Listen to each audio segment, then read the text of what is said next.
자, 장가 기자, 오늘 한번 쭉 얘기를 좀 들어보니 종합해보면 한동훈 위원장이 뭐 몸을 사리거나 뭐 그런 모습은 사실 없어 보입니다. 네. 자기 할 말 다 하고 소신대로 하겠다 이런 게 읽혀지는데 어제 일정 다 소화했고요. 오늘도 화재 현장 방문하고요. 또 이런 조금 전에 보도도 나왔는데 닷새 뒤에 28일이 취임 한 달인데 그때 기자회견도 할 수도 있다. 뭐 거기서 또 만약에 성사된다고 하면은 거기서 어떤 현안들에 대해서 목소리를 낼 거 아닙니까? 좀 어떻게 내려보십니까? 우선 오전 10시 30분부터 사실은 국회 본관을 시작해서 뭐 의원회관 그리고 중앙당사를 차례로 한동훈 위원장이 돌아볼 거다 이런 일정이 사실 어제 알려졌거든요. 예. 그런데 이 일정이 연기가 되고 대신 대형 화재가 발생한 충남 서천 특화시장 현장을 한동훈 위원장이 오늘 오후에 방문할 예정입니다. 이 충남 서천은요, 이 한동훈 위원장의 측근이죠.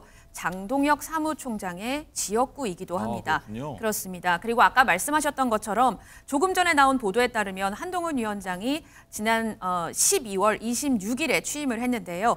취임 한 달 기자회견을 조만간 할 것으로 보인다. 이런 보도가 나왔습니다. 아마 오는 28일, 그러니까 일요일쯤이 될 것으로 보이는데 한동훈 위원장이 대통령실의 퇴진 요구에 대해서 할 일 하겠다라고 말한 만큼 기자회견을 미룰 이유는 없다. 이런 관측이 나오고 있습니다.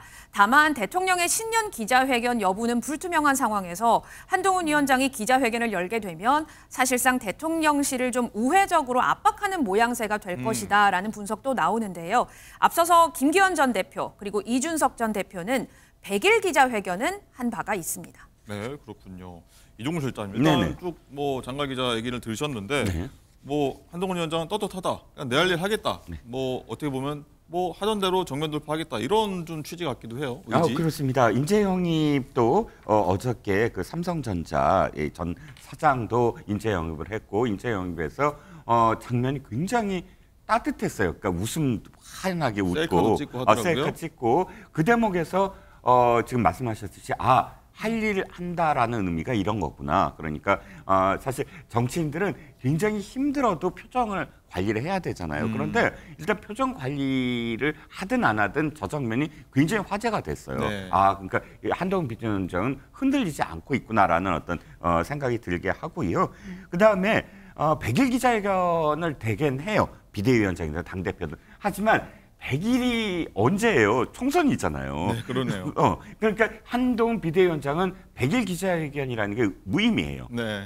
의미가 없어요. 그러니까 지금 한동훈 비대위원장한테 필요한 건 어떻게든 자기가 어떤 생각을 갖고 있고 어떻게 이슈를 몰아가느냐 이게 가장 중요하거든요. 그러니까 한 달 기자회견이라는 의미가 어떻게든 기자회견을 해야 되고 어떻게든 기자들과 소통을 해야 되고 뭐 그런 어떤 일정이라고 생각을 해야지 이게 뭐 100일 기다려야 되는데 왜 먼저 할까? 이건 아니라는 거죠. 네, 알겠습니다.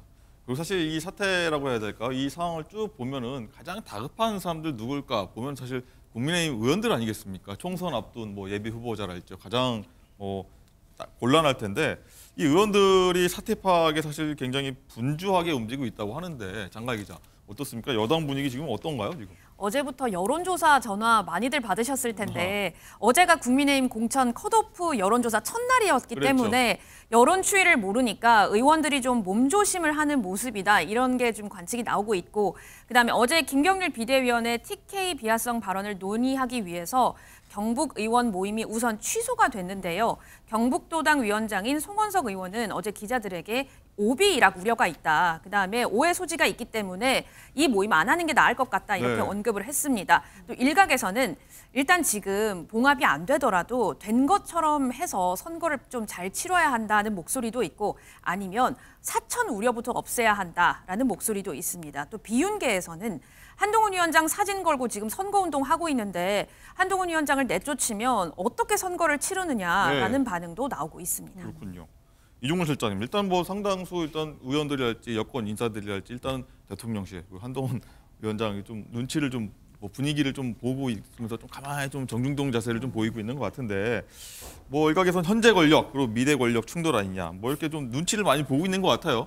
어떤 의미에서는 늘 있어왔던 일이긴 해요. 역대 그러니까 이제 그 87년 체제 이후도 2인자 있잖아요. 그러니까 집권 여당의 대통령의 권력 말고 그 다음 어떤 권력이 누구한테 있느냐에 따라서 뭐 2인자 리더십이라는 얘기도 나오고 뭐 총리 리더십 여러 가지 이야기가 나옵니다. 그런데 지금은 사실 2인자 얘기가 나올 국면이 아니고 한동훈 비대위원장과 윤 대통령은 같은 그런 지금 그러니까 방향으로 가야만 한다. 두 사람의 같은 방향은 뭐냐면 무조건 총선 승리거든요. 묻지마 총선 승리. 무조건이에요. 그러니까 그런 대목에서 누구한테 권력이 있고 없고 그다음에 누구의 눈치를 보고 이거는 어떤 의미에서는 공천을 받을 건가 말 건가 또는 이런 어떤 고민에 사실 일단이지 누구의 어떤 눈치를 보고 어떤 권력을 내가 추종하고 이런 문제가 아니라는 거죠.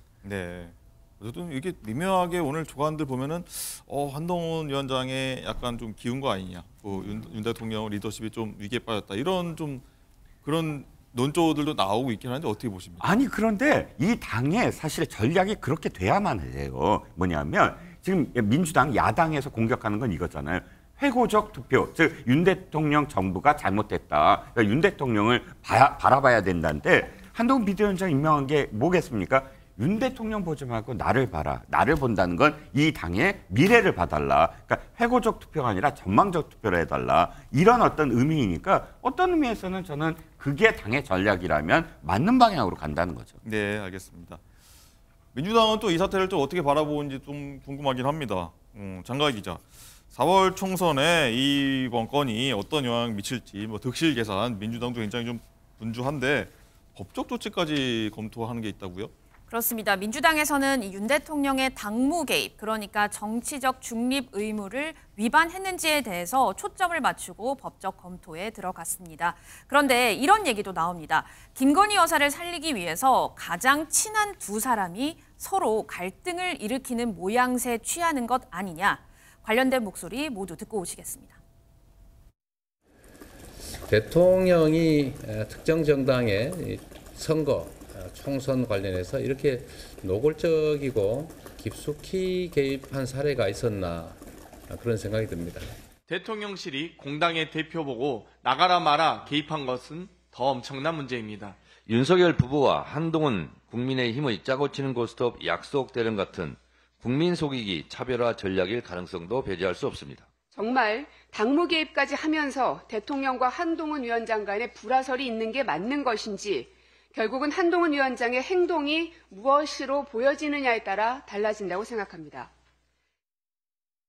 네, 이 민주당에서는 윤 대통령 향해서 이 당무 개입 아니냐, 그래서 이거 법적 조치를 언급할 수밖에 없다, 뭐 이런 얘기고, 한편으로는요 권력 투쟁이 이게 쇼가 아니냐, 헷갈린다 이런 반응도 좀 보이고 있습니다. 그렇죠. 일단 당무 개입, 나아가서는 공천 개입이 있었다라고 한다면 공직선거법상 처벌 조항이 있습니다. 네. 그렇기 때문에 지금 법적 조치를 검토하겠다라는 입장이 민주당에서 나오는 건데요. 왜냐하면 사실 한동훈 비대위원장이 본인이 사퇴 요구를 거절했다라고 인정은 했거든요. 저는 이 발언에 굉장히 중요한 의미가 있다고 생각이 듭니다. 네. 지금 대통령실에서는 뭐 사퇴 요구를 한 적은 없다는 취지로 일단 선을 긋고 있긴 하지만요. 한동훈 비대위원장 자체가 사퇴 요구를 받았던 것을 사실상 인정한 것이기 때문에 그렇다면 비대위원장의 사퇴 요구를 대통령실이 했고 그것 자체의 원인이 사천과 관련한 논란이었다라고 한다면 크게 봤을 때는 공천 개입, 나아가서는 당무 개입이 아니겠느냐라는 것이 민주당의 입장입니다.